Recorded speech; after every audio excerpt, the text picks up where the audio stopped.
তৃণমূলের সাথে কেন্দ্রের কোনো সম্পর্ক নষ্ট হওয়ার সম্ভাবনা নেই। দল একটা কঠিন সময় অতিক্রান্ত করছে।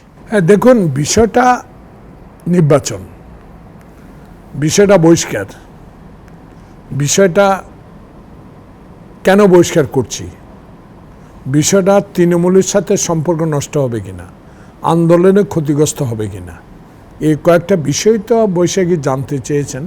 তো বিষয়টা আমি স্পষ্টভাবে আগেও আপনার বলেছি বিভিন্ন ইলেকট্রনিক মিডিয়ায় যে দল কী জন্য, দেশ সেবার জন্য, জনসেবার জন্য, স্বাধীনতা যুদ্ধে যারা অংশগ্রহণ করেছেন বা আমরা করেছি, একটা উদাহরণ সৃষ্টি করেছে পাকিস্তান থেকে এনে বাংলাদেশকে স্বাধীন করে সুন্দরভাবে বসবাস করার জন্য, স্বাধীনতা সংরক্ষণ করার জন্য, গণতন্ত্র সংরক্ষণ করার জন্য, ভোটাধিকার সংরক্ষণ করার জন্য, আমার ভোট আমি দিব সে অধিকার প্রতিষ্ঠার জন্য। কিন্তু বিগত 15-16 বছরে যারা এখন ক্ষমতায় আছে, যারা স্বাধীনতার সপক্ষের দাবিদার, যারা বারবার বলে তারাই মুক্তিযুদ্ধ সংগঠিত করেছে, তারাই মুক্তিযুদ্ধ এনে দিয়েছে, তারাই স্বাধীনতা এনে দিয়েছে, তাদের হাতে বাংলাদেশে যে অঙ্গীকারের জন্য জনগণ খালি পায়ে হাফ প্যান্ট পরে যুদ্ধ করে দেশ স্বাধীন করেছে, সেই কথাগুলো তাদের এখন স্মরণে নাই, মনেও নাই। 1, 2, 3 ঢাকায় জমি জিতে নিন 100% ক্যাশব্যাক সহ 20 কোটি টাকার পুরস্কার। সেখানে আওয়ামী লীগ এখন যে নির্বাচন করে, যেভাবে নির্বাচন পরিচালনা করে, যেভাবে নির্বাচন কমিশন তৈরি করে আজ্ঞাবহ, সেই কারণে আমরা এই সিদ্ধান্ত নিয়েছি। বিগত দিনেও যে সিদ্ধান্ত ছিল যে এখন যে আগামীকাল যে নির্বাচন হচ্ছে প্রথম ধাপে, সেই নির্বাচনে বহিষ্কার করা হয়েছে, দ্বিতীয় ধাপও বহিষ্কার করা হয়েছে। এই নিয়ে পঞ্চম ধাপে নির্বাচন হবে যতটুকু জেনেছি। তাহলে পঞ্চম ধাপে গড়ে 30 জন 40 জন তৃণমূল পর্যায়ের নেতা, যারা অহংকারী, যারা দলের কমান্ড মানে না, যারা দলের সিদ্ধান্ত মানে না, তারা মানে শুধু পদ, তারা মানে শুধু প্রার্থী হওয়া, সেই কারণে তাদেরকে বহিষ্কার করা হয়েছে। এতে তৃণমূলের সাথে কেন্দ্রের কোনো সম্পর্ক নষ্ট হবে বলে আমি মনে করি না। অতীতের বহু উদাহরণ আছে, বেগম জিয়াকে রাস্তায় রেখে অনেকেই এরশাদের আমলে মন্ত্রী হয়েছে, কিন্তু তারা আবার ক্ষমা চেয়ে এই দলেও ফেরত এসেছে। তাহলে ক্ষমা চেয়ে আবার দলে আসতে চাইলে নিশ্চয়ই দল সিদ্ধান্ত নেবে, দল দেখবে তারে ক্ষমা করার যোগ্য আছে কিনা।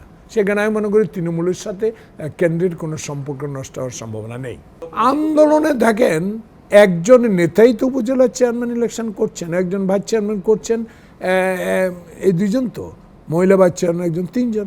এই 3 জনই শুধু একটা উপজেলার নেতা সঠিক নয়, এর চেয়ে বড় বড় নেতাও আছে, এর চেয়ে তৃণমূল পর্যায়ের কঠিন নেতাও আছে, যারা আন্দোলন সংগ্রামে বিএনপিকে সহযোগিতা করতে পারে, করে আসছে, করবে। দেখুন, দল একটা কঠিন সময় অতিক্রান্ত করছে। দলের চেয়ারম্যান কারাগারে, দলের ভারপ্রাপ্ত চেয়ারম্যান দেশের বাইরে, দলের সিনিয়র নেতা অর্ধেকের মতো অসুস্থ, যারা সুস্থ তারাও কারাগারে নিয়ে তাদেরকে অসুস্থ করে তুলেছে, তাদেরও চিকিৎসার প্রয়োজন। আর বিএনপি যে নির্বাহী কমিটি ম্যাক্সিমাম কারাগারে আস্তে আস্তে বের হচ্ছে। তো দল তো অবশ্যই চিন্তা করবে, দলের সংগঠনের প্রতি তো দলের অবশ্যই চিন্তার বিষয় আছে। তাই দলকে পুনর্গঠন করার জন্য সেন্ট্রাল যে কনফারেন্স, সে কনফারেন্স তো আমাদের করা উচিত, কিন্তু কেন করতে পারছে না এই বিষয়টা আমরা বোঝাবার চেষ্টা করছি মিডিয়াকে, যে এত অত্যাচার, এত অবিচার, স্থান অনুমতি, মাইকের অনুমতি, মানুষ আসতে বাধা, এসব কারণে চিন্তা ভাবনা করছেন দল। অবশ্যই দল যদি আমাদের করি, আমরা দলের প্রতি আমাদের গঠনতন্ত্র আছে দলের, সে কারণে তো আমাদের কাউন্সিল করতে হবে। আবার নির্বাচন কমিশনের একটা বিধি আছে, সেই বিধিও আমাদের মেনে চলতে হবে। সেখানে আমরা অবশ্যই আমাদের দলের হাইকমান্ড চিন্তা করছেন, অচিরেই দলের কাউন্সিল করার একটা চিন্তাভাবনা তাদের মধ্যে আছেন বলে আমি মনে করি। দেখেন, বিএনপি এমন একটি সংগঠন, যে সংগঠনটা জিয়াউর রহমান তৈরি করেছেন, যার নেতৃত্ব খালেদা জিয়া দিয়েছেন, যার নেতৃত্ব এখন দিচ্ছেন তারেক রহমান। বুদ্ধিমত্তা কারো অংশে ওনাদের কম নাই। অতএব কাকে কোন পদে নেবে, এই বুদ্ধিমত্তা জিয়াউর রহমানের পরিবারের আছে, খালেদা জিয়ার আছে, তারেক সাহেবের আছে। অতএব আমাদের সম্পূর্ণ বিশ্বাস আল্লাহ রসুলের প্রতি, যেমন আমাদের দলের নেতাদের প্রতি আমাদের সে সম্মান রয়েছে। তারা যে পদে যাকে নেই সব আমরা মেনে নিই।